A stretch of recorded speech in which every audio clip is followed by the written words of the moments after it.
Uni men davoladim-ku. Syuchen, ahmoqona gaplarni gapirishni bas qil. Bilaman, sen juda ham yaxshi odamsan, lekin shifokorlikka o'qimagansan-ku. Uni qanday qilib Sen ham menga ishonmaysanmi? Syuchen, bizni sharmanda qilishni bas qil endi. O'zi shundoq ham sovg'ayin deb ancha sharmanda bo'ldik. Agar bu yerga kelmaganingda ular hech nimani yo'qotmasdilar. Bema'nilik bu. Demak, nabiramni sen qutqargan ekansan-da. Minnatdorman. Agar kelajakda senga yordam kerak bo'lsa, meni oilam u senga yordam berishga tayyor. Xiaozi umid qilmaganda bu, lekin qo'lingdan keldi. Nahotki oilamizni yashirin tabobat usulini o'rganib olgan bo'lsang. Hammadan yashirib mashq qilib yurgandim. Bobojon va dada, iltimos jahlingiz chiqmasin. Mayli Xiaozi, barakalla. Oilamizni tabobat usullarini o'rganish bilan birga yaxshi merosxo'r ekanligingni isbotlayapsan. Barakalla. Xiaozi juda ham qobiliyatli, hatto Banjue usulini ham o'rganib olibdi. Aynan shuning uchun bugundan boshlab Xiaozi Xiao kompaniyasi direktori va oilamizning asosiy merosxo'ri deb tayinlanadi. Bobojon, nabirangiz sovg'alaringizni g'urur bilan qabul qiladi. Hammasi seni deb. Sen bo'lmaganingda bunday muammo bo'lmasdi. Men aybdormanmi? Anyer, sendan ko'proq narsani kutgandim. Lekin juda so'qir ekansan. Boshqalar obro'sini o'zlashtirib oluvchi maqtanchoq yigit. U bilan aloqangni uzsang, seni oilaga qabul qilishni o'ylab ko'rishim mumkin. Lekin bobo,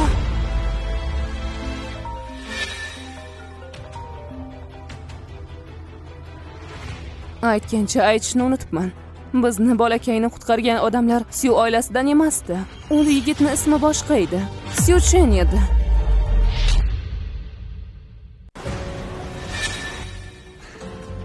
Nima bo'ldi, rais janoblari?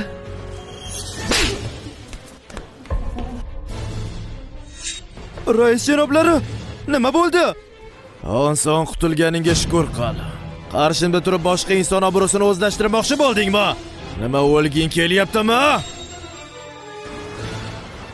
Nabiramga yordam bergan inson Syuchen ekan.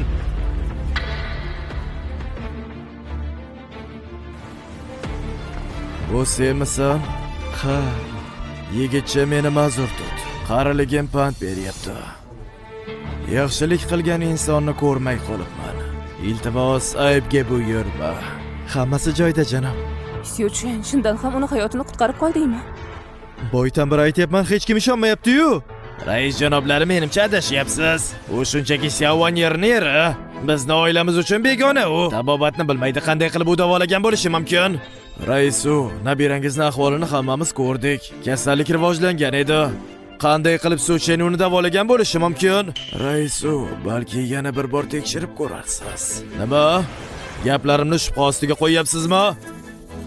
Shunchaki tekshiring degandek. Do'stim Su, senga bir savol berishga izn ber. O'dunni davolagan vaqting qaysi nuqtadan foydalanding? Ko'krakdagi Tanjun nuqtasidan. Qanday bezbetlik? Bu nuqtani ezsang o'limga olib kelishi mumkin edi. Yo'q aka, o'sha holatda Seodun bir oyog'i bilan go'rda turgandi. Lekin Tanjun nuqtasi unga yordam berishi mumkin edi, to'g'ri. Bunday yosh yigitni shunday qobiliyatli bo'lishiga shubham bor edi. Demak, hammasi rost ekanda. Tabobati bilan mashhur bo'lgan Xiao oilasi eplay olmagan ishni oddiygina ko'chadan kelgan yigit qila olgan bo'lsa. Syuchen, sendan buni kutmagandim. Syuchen, men ham senda adashibman. Qo'polligimiz va ishonmaganimiz uchun bizni kechir. Senga kelsak, boshqa inson obro'sini tortib olmoqchi bo'lding. Meni aldash oson deb o'ylaganmiding?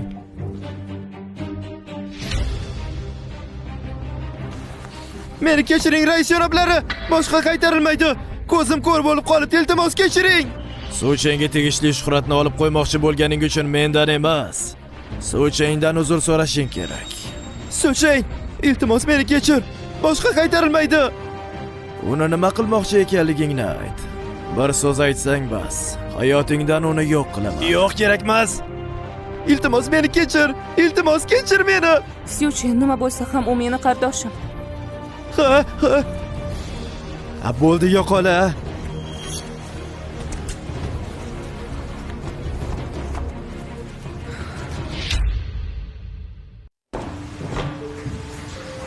Sizni tavallud ayyomingizga bostirib kirib, bazmingizni rasvo qilganga o'xshayman. Bo'lar ish bo'lgan ekan, biz keltirgan 3 ta sovg'ani qabul qilasiz degan umiddamiz.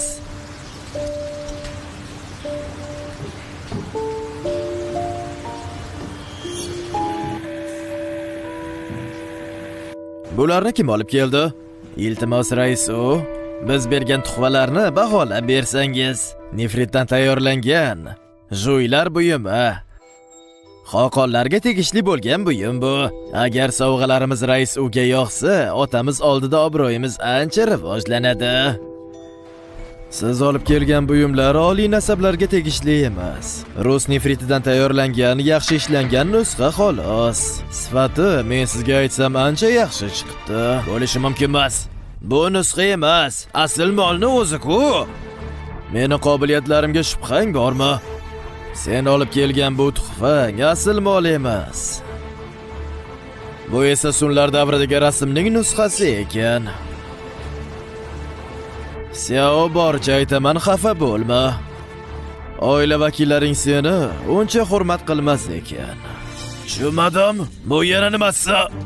Avval o'g'ling Suchenni obro'sini olib qo'ymoqchi bo'lyapti. Endi esa menga soxta buyumlarni olib kelyapsanlarmi? Bugundan boshlab merosdan mahrum qilinding. Mana bu yomon emas. Ancha qimmatbaho buyum ekan. Bu yerda nima qilyapti? Oddiy buyum emasmidi bu? Biror qimmatbaho buyummi? Oddiy buyum? Bu axir qirollik boyligi-ku. Agar adashmasam, o'z xodimi tomonidan tuhfa qilingan, filni suyagidan tayyorlangan buyum bu. Suv olib kelinglar.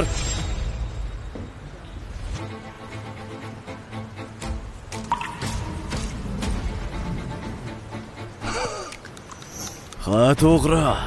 Fil suyagidan tayyorlangani uchun hamon sifatini yo'qotmagan. Bu o'sha men bilgan buyum-ku. Bu noyob boylik hisoblanadi. Uni narxi 2 million deb baholangan. Shunchalar qimmatbahomi? Tushunmadim. Eng qimmatbaho sovg'ani ular beribdi. Biz-chi nusxalarni beribmiz. Rais u bergan baho Suchen bergan baho bilan bir xil chiqyapti. Demak, Suchen nafaqat tabobat, qimmatbaho boyliklarni ham farqiga bora olarkan. Shunday ko'zing o'tkirligini bilmagan ekanman. Qo'polligim uchun kechir. Eng qimmatbaho sovg'ani aynan sen beribsan. Ko'rdingizmi? Uni qo'lidan ko'p narsa keladi. Demak bir xil bahoni aytibmiz-da. Kutmagandim. Shunchalar yosh bo'lsang ham juda ham dono ekansan. Qo'ysangizchi janob. Menga bir narsani tekshirib bera olasanmi? Ha, albatta. Mana bir qara. Yaqinda tandan keltirilgan 3 rangdagi keramikani sotib olgandim. Ochig'ini aytsam 10 yillik tajribam va o'tkir ko'zim bo'lsa ham, 3 ranglik bu keramika juda ham yorqin, ranglari shaffof, shakllari ham boshqalarga o'xshamaydi. Hammasi yaxshidek ko'rinyapti-yu, lekin nimadir menda shubhani uyg'otyapti. 500 yuan. Bu yangi haykalga o'xshaydi. Ha, ichida yozuv ham bor ekanmi? Ha.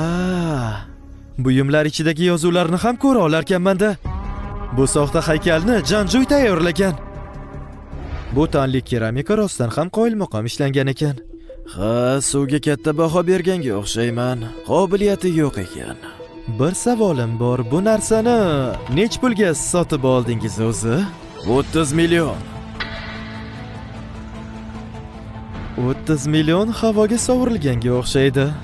Seningcha bu soxtami? Nega bunday o'ylayapsan? Hech qanday kamomatni ko'rmayapman. Kamomati tashqarida emas. Uni ichida. Bu nima deganing? Tekshirish juda ham oson. Ha. Yo'q, bu yer juda ham yumshoq.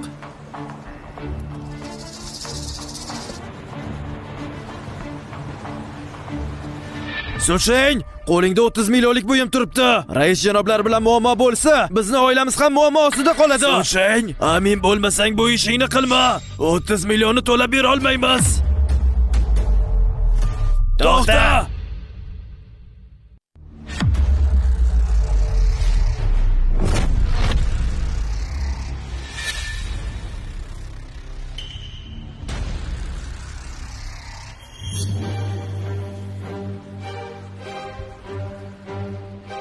So'chang, oilamizga shuncha muammo orttirib kelding. Bizni kompaniya hisobida buncha pulni o'zi yo'q. Qanday to'laymiz endi?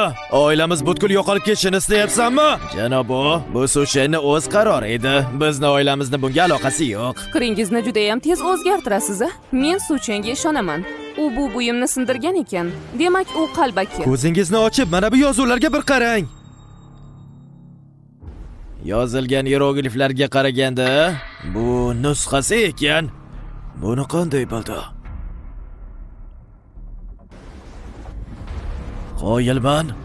Qoyilman. Do'stim Su, endi mahoratingga tan berdim. Do'stim Su, sendan minnatdorman. Yuragimdagi og'riqni bir harakating bilan yo'q qila olding. Ana endi yengillikni his qilyapman. Sao, tabrigimni qabul qil. Shuncha boylikni orasida mana shu yigit senga berilgan eng oliy sovg'a ekan. Linchendagi eng badavlat oila bo'ladi. Qo'ysangizchi janob. Bugundanoq Xiao Tsin oilamizdan chiqariladi. Xiao Wanyar esa asosiy merosxo'r va kompaniyamiz rahbari deb tayinlanadi. Su, ha janob, o'sha sovg'a Xiao oilasi uchun edi, mana bu esa meni nomimdan. Yanshangdagi villa hurmat sifatida qabul qil. Sovg'a? Lekin bu 5 milliondan arzon turmaydi. Bu juda ham qimmat sovg'a. Rostdan ham juda ham qimmatbaho ekan. Qabul qila olmayman. Nima bo'ldi? Meni hurmat qilmaysanmi? Yoki nabiramning hayoti bunga arzimaydi deb o'ylayapsanmi? Yo'q, unday emas, qabul qilganim bo'lsin. Shunday bo'lsin. Boyliklarni baholay olgan ko'zing bebaho ekan.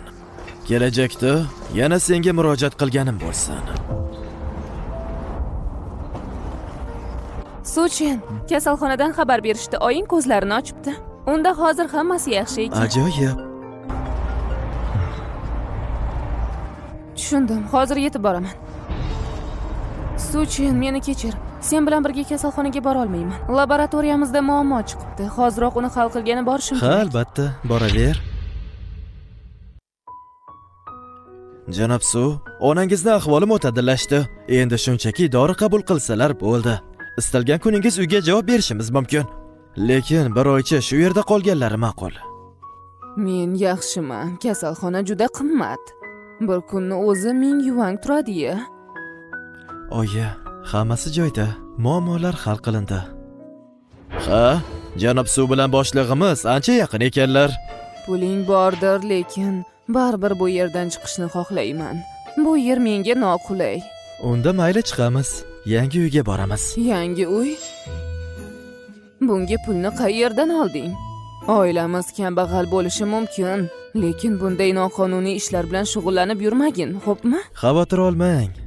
O'g'rilik qilganim yo'q. Yo'lda barini tushuntirib beraman. Lekin avvalgi uyimizdagi narsalarim-chi? Ha, u narsalarni qoldirsa ham bo'ladi. Borishimiz bilan yangi kiyimlar sotib olamiz. Bunday qilib bo'lmaydi. Barini o'zim tekshirib olishim kerak.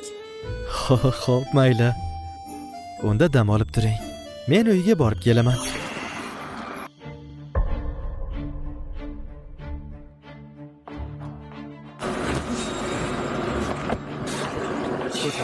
So'chang, sen nafaqat achinarli, balki ojiz ham ekansan. Bu yerda nima qilyapsizlar? O'zingni go'ylikka solma, barcha ma'lumotni izlab bo'ldim. Xiao Wanyar sendan shunchaki foydalanibdi. Otasini oldida o'yin o'ynabdi. U seni umuman bir tiyinga olmaydi. Agar rostini aytsam, Xiao Wanyar faqat sendan foydalanyapti. U meni sevib qolgan deb o'ylamagandirsan-a? Xiao Wanyar senga qiziqib qolgan bo'lganida, allaqachon ana bu yerdagi villada yashagan bo'larding. Endi esa qo'lingdagi bu yuklaring bilan kasalxonaga nega ketyapsan unda? Xuddi haqiqiy daydiga o'xshaysan. Mayli, muddoga o'taylik. Bugun seni to'yga taklif qilishga keldik. 3 kundan keyin Nanchan mehmonxonasida